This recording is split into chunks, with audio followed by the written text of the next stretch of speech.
Isang magandang araw po sa ating lahat, mga ka-coiners. At ang content ko po ay medyo maaaring hindi po maganda sa iba, pero maaaring sa iba po ay maganda. Dahil ako po ay magre-react sa isang content creator po, coin vlogger. Napakatusok po ng taong ito. At balita ko, teacher pa ito eh.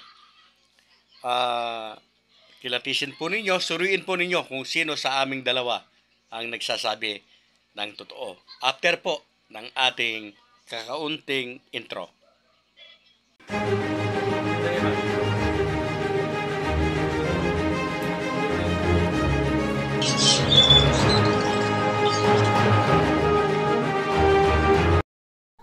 Siyempre po, bago ang lahat, ayan po ang aking mga old coins collections. Iba't iba po yan. At ang pinakamarami po dyan, ito nga pong 1 peso, 1974 at 1972 na ikinontent nga po nitong si Bertus Yow na sinasabing milyones daw po. Yes po, milyones daw po ang halaga ng mga yan at rare daw po. Napaka-rare daw po. Kaya ako po ay gumawa ng content para pasinungalingan yung po kanyang sinasabi na ang mga baryang yan o mga 1 peso po na Jose Rizal na yan ay may mataas na halaga. At kaya po tayo ay nag-decide na talaga na sumagot bilang reaction sa kanyang content o mga content ay dahil tayo pa po na mga legit collector at mga legit na coin vlogger ang sinasabi niyang sinungaling. Dahil may napanood po ako sa kanya na sinasabi niya na kaya po natin sinasabing yan po ay mga mababa lamang ang presyo, mga walang value, ay dahil tayo po ay gahaman. Para daw tayo ang bibili at makikinabang. So parang pinitik po yung tenga natin. Kaya ako po ay gumawa po ng reaksyon para sa kanya. At yun nga po, ayon po sa aking natanggap na informasyon, si Bertus Yow ay isla daw guro o teacher. Hindi lamang po ako nakakatiyak, hindi ako nakakasigurado kung totoong teacher nga po ang taong ito. Dahil kung ito po ay edukado, ay hindi po ito gagawa ng mga ganitong klase ng content na misleading information. Napakarami po ng mga barya na ikinocontent ni Tuso at sinasabing niya po ay mga may mataas na halaga at sinusubasta. Yes po. At ang mahirap po nito ay napakarami po niyang napapaniwala. So nakakaawa po yung mga tao na naniniwala sa taong ito. Kung bababasa po ninyo yung mga komento sa kanya, talagang alos nagmamakaawa na po para malaman lamang saan ba yung subasta, kung may subasta man. At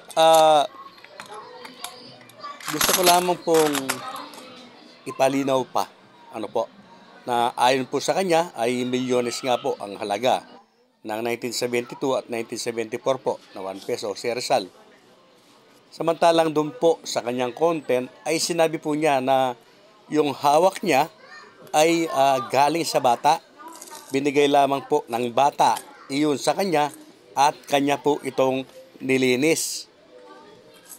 Talaga yatang walang alam sa barya si Tuso, po. Alam mo sir, kasi ganito yan eh. Lahat po ng mga collectibles o collections, mga barya na may mataas na presyo, hindi po nililinis yan.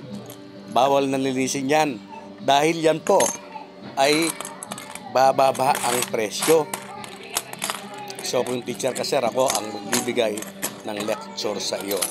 Pangalawang punto, kung yan ay milyones, bakit naman ibibigay ng libre ng bata yan sa iyo? At bakit nasa kamay ng bata yan kung milyones ang halaga niyan? Ayan, nakita mo ang mga barya ko. Pinakita ko sa iyo. Kung milyones ang halaga ng mga yan, ay hindi mangingitim at mangangalawang sa posesyon ko ang mga yan. Eh kahit mga 1,000 pesos nga bawat isa dyan, dapat binenta ko na.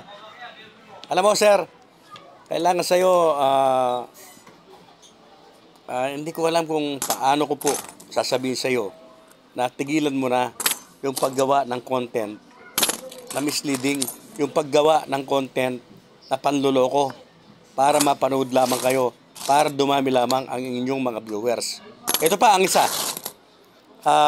Isang commemorative coin, EDSA Revolution. Sinabi mo sa isang content mo na yun ay nasubasta sa halagang 70,000 or 90,000 pesos yata. Sir, ito, papakita ko sa iyo. Ibinebenta ito ng isang legit seller at collector din. Legit na legit ha. 30 pesos lang. Isipin mo sir, 30 pesos. Ibebenta ng isang legit na collector. Kung totoo na 70 hanggang 90,000 pesos ang presyo niyan, sana maawa po kayo sa inyong mga manonood. Kung tunay at totoong ikaw ay teacher, kailangan ay yung mga content mo ay meron silang makukuha. Ano po? Nakaalaman, dagdag na kaalaman, maaaliw ang iyong mga manonood. Pero sayang sir, kung totoong teacher ka nga, sana may pagkakataon ka pa para baguhin mo yung mga content mo. Puro mga misleading po ang yung mga ginagawang content. Sir, lahat ng barya na ipinakita mo, puro po mga common yan. Wala pong mataas na kalagayan. At hindi po yan maaaring isubasta. Saan subasta? Anong lugar? Sino yung namumuno dyan o nangunguna dyan? Yung mga nakalipas na sinabi mong subastahan ng mga 10 pesos na commemorative coins, nakita mo ba? Nandyan ka ba? Nakasali ka ba? Sino ang nanalo? Saang planeta galing? Sinong alien ang nanalo? At kung ako ay nagkakamali at ikaw ay nasa tama, sir, sana po ay sagutin mo ang video kong ito. Napakaraming pang mga coins, mga content ng mga wala namang halaga maliban sa face value ang i-content mo. Yun nga, pinapalabas mo pa na kami ay mga gahaman na nagsasabi na napakamura lamang, pero kami ang bibili at magbebenta niyan sa mahal na presyo. Ito pa, challenge ko sa iyo. Sino na ba sa mga viewers mo ang nakabenta? Sino na ba sa mga viewers mo ang nabilhan mo kung meron man? Alam mo sir, sa totoo lang, kaya namin kayo sinasaway dahil kapag kami po ay gumawa ng content patungkol sa isang barya, pati kaliit-liitan na details nito o detalye nito ay pinag-aaralan po namin para yung makakapanood sa amin ay may mapulot na aral nga, lalong-lalo na yung mga baguhan.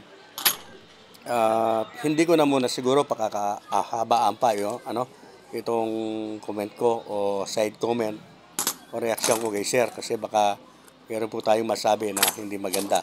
Sa lahat po ng mga gusto pong maliwanagan ang katotohanan po tungkol po sa ating mga barya, sa mga legit na coin vlogger lamang po kayo manood. Nandyan po, napakarami po yan.